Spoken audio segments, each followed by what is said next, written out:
बच्चों, आज हम आपकी अपनी हिंदी पाठ्य पुस्तक ए.बी. सरस्वती वंदन कक्षा 5 के तीसरे अध्याय का पठन पाठन करने जा रहे हैं, जिसका शीर्षक है मैं बना हनुमान।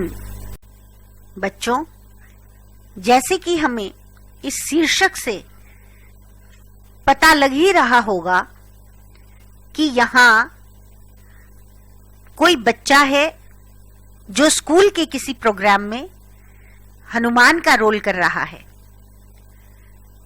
तो वो अपना एक्सपीरियंस, अपना अनुभव इस पाठ के माध्यम से हमारे साथ साझा कर रहा है, जिसे लेखक ने बड़ी ही मनोवैज्ञानिक तरीके से हमारे सामने प्रस्तुत किया है।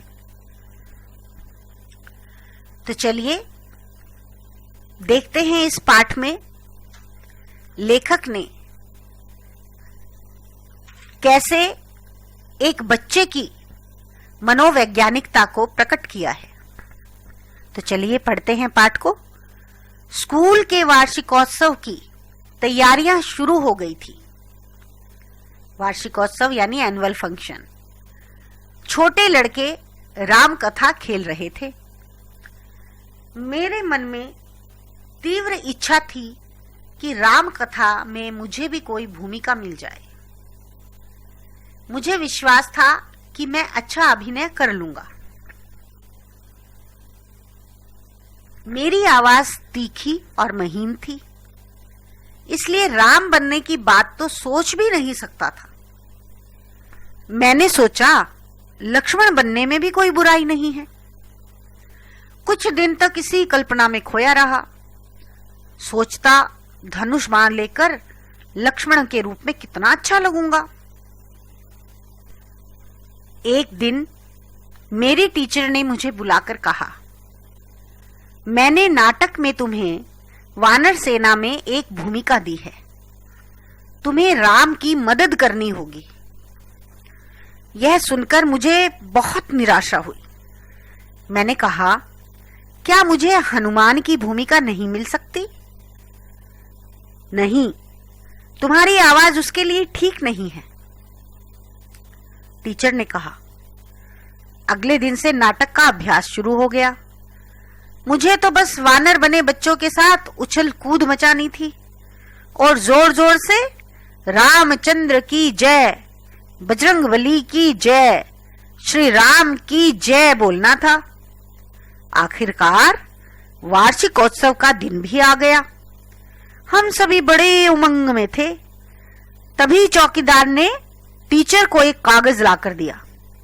उन्होंने उसे गौर से पढ़ा। प्रिय बहन जी, मुझे बहुत अफसोस है कि आकाश को खसरा निकल आया है। उसे तेज बुखार भी है।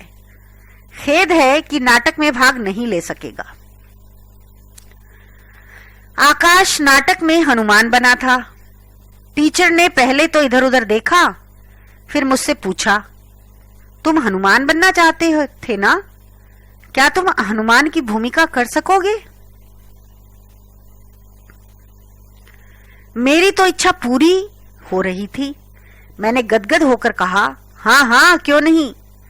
टीचर बोली, यदि तुम कुछ भूल भी गए तो मैं पर्दे के पीछे से बताती जाऊंगी। तुम वही दोहराते जाना, और हाँ, आवाज जरा तेज और तीखी होनी चाहिए। अच्छा कहकर मैंने सिर हिला दिया। तीसरे दृश्य का पर्दा उठा। ढोल की आवाज के बीच मुझे मंच पर धकेल दिया गया। मैं मुंह के बल गिरते गिरते बचा। कुछ समय तक तो मुझे कुछ सूझा ही नहीं।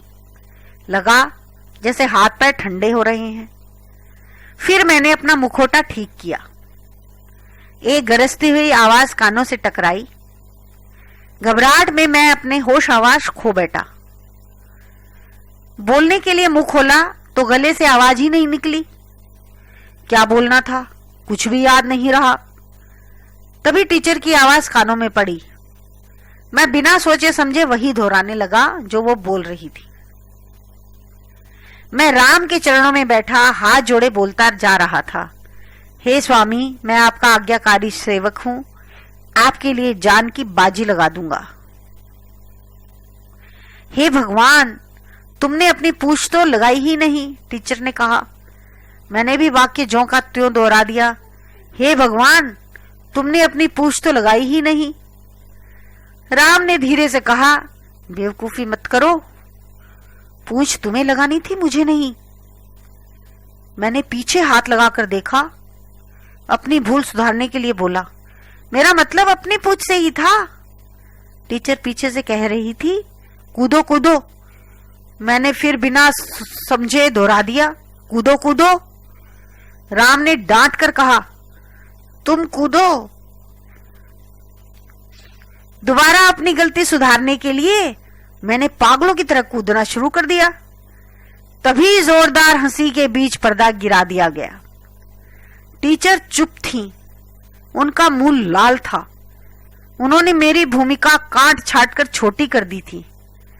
अब तक मेरी घबराहट भी कुछ कम हो चुकी थी। पर्दा उठा। मैंने अपने संवाद ठीक से बोले। अशोक वाटिका में सीता के सामने पहुंचकर राम की अंगूठी दिखाई और कहा, हे माता, राम को तुम्हारी बहुत चिंता है। सीता ने उदास स्वर में कहा, मैं अब और वियोग नहीं सह सकती। यह कहकर वह दोनों हाथों से अपना मुंह छिपाकर रोने लगी। तभी मुझे लगा कि टीचर कुछ कह रही हैं। मैंने समझा कि मुझे ही सब बोलना है। सीता तो बस रोती ही जा रही है। मैंने जरा ठसके से कहा, मेरा रूप ही मेरा दुश्मन है। इसी के कारण वह दुष्ट रावण मुझे उठा लाया और अब मुझसे विवाह करना चाहता है। सीता चौंक पड़ी। क्या? अरे बुद्धू, ये तुम्हें थोड़ा ही कहना था। मैंने उसकी बात अनसुनी की और टीचर की बात ज्यों की त्यों दोहराने लगा। सभी दर्शक हंसने लगे। मुझे अपनी भूल का एहसास हुआ। अचानक मंच पर सभी जोर जोर से कहने लगे, महाराज की सवारी आ रही है, महाबली रावण पधार रहे हैं। विशालकाय रावण को अपनी तरफ आते देख मैं हक्का बक्का रह गया। उसकी ऊंची एड़ी का तब तक मुझे पता नहीं था। रावण के हाथ में तलवार चमक रही थी। वह मेरी ओर बढ़ा रहा था। उसकी गरजदार आवाज ने मुझे बुरी तरह चौंका दिया। यह कौन पिद्दी है? इसने हमारे राज्य में घुसने की हिम्मत कैसे की? मुझे उसका जवाब गुस्से से देना था। मैं पवन पुत्र हनुमान हूं, श्री राम का दूत हूं। लेकिन रावण तो मुझ पर चढ़ाई आ रहा था। उसने अचानक अपनी तलवार उठाई और मेरी ओर लपका। मैं चीख पड़ा, नहीं, मुझे मत मारो, मैं हनुमान नहीं हूं। मैंने झपट कर अपना मुखौटा उतार कर फेंक दिया। पूरे हॉल में हंसी का ठहाका गूंज उठा। गुस्से से लाल टीचर स्टेज पर आईं और मुझे घसीट कर बाहर ले गईं। तब तक तो दर्शकों का हंसते हंसते बुरा हाल हो गया। तो बच्चों, मजा आया ना पाठ पढ़कर? तो चलिए अब हम देख लेते हैं कि इस पाठ से आपने क्या सीखा और इस पाठ से हमें क्या सीख मिली। बच्चों, इस पाठ से हमें ये सीख मिली कि अभ्यास से ही कुशलता आती है, अर्थात जो जितना ज्यादा अभ्यास करता है वो उतना ही अधिक निपुण होता है। तो याद रखिएगा कि किसी भी चीज में सफलता प्राप्त करने के लिए आपको अभ्यास करना होगा। धन्यवाद।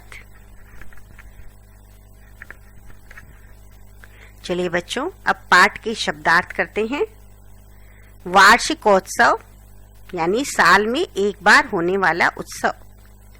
महीन, बारीक, गौर, ध्यान, होश हवास खोना, बहुत डर जाना, एहसास, अनुभव होना, मुखौटा, मुंह के आकार का बना मास्क, उमंग, खुशी, अफसोस, खेद, वियोग, विरह या दूरी, पिद्दी, अत्यंत छोटा, तीव्र, अत्यधिक।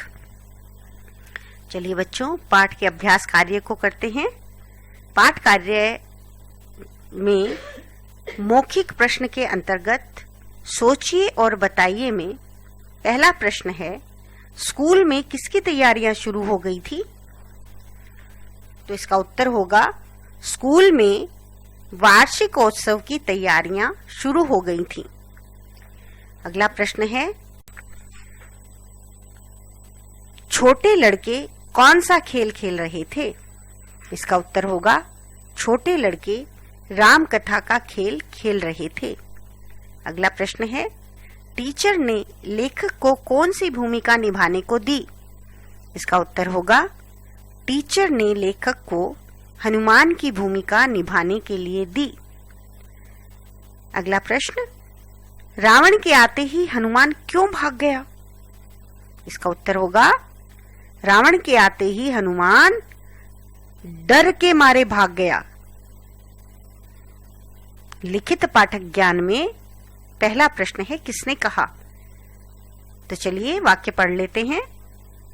मैंने नाटक में तुम्हें वानर सेना में एक भूमिका दी है। ये वाक्य किसने कहा था? टीचर ने। अगला वाक्य, अच्छा कहकर मैंने सिर हिला दिया। ये किसने कहा? लेखक ने। हे माता, राम को तुम्हारी बहुत चिंता है।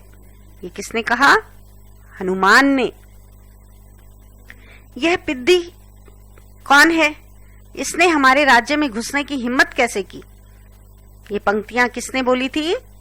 रावण ने। चलिए बच्चों, प्रश्न नंबर 2 देखते हैं। दिए गए शब्दों की सहायता से खाली स्थान भरिए। पहला वाक्य है, स्कूल के डैश की तैयारियां शुरू हो गई थी। तो इस रिक्त स्थान में आएगा वार्षिकोत्सव। अगला वाक्य है, अगले दिन से नाटक का डैश शुरू हो गया। इस फिलअप में आएगा अभ्यास।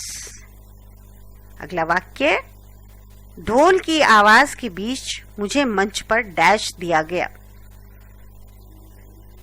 इस रिक्त स्थान में आएगा धकेल दिया गया। अगला वाक्य है, डैश में मैं अपना होश हवास खो बैठा। इस रिक्त स्थान में आएगा घबराहट में मैं अपने होश हवास खो बैठा।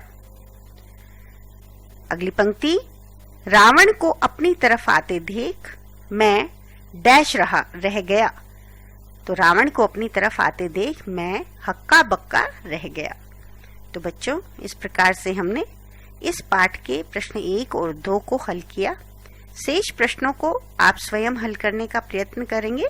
धन्यवाद।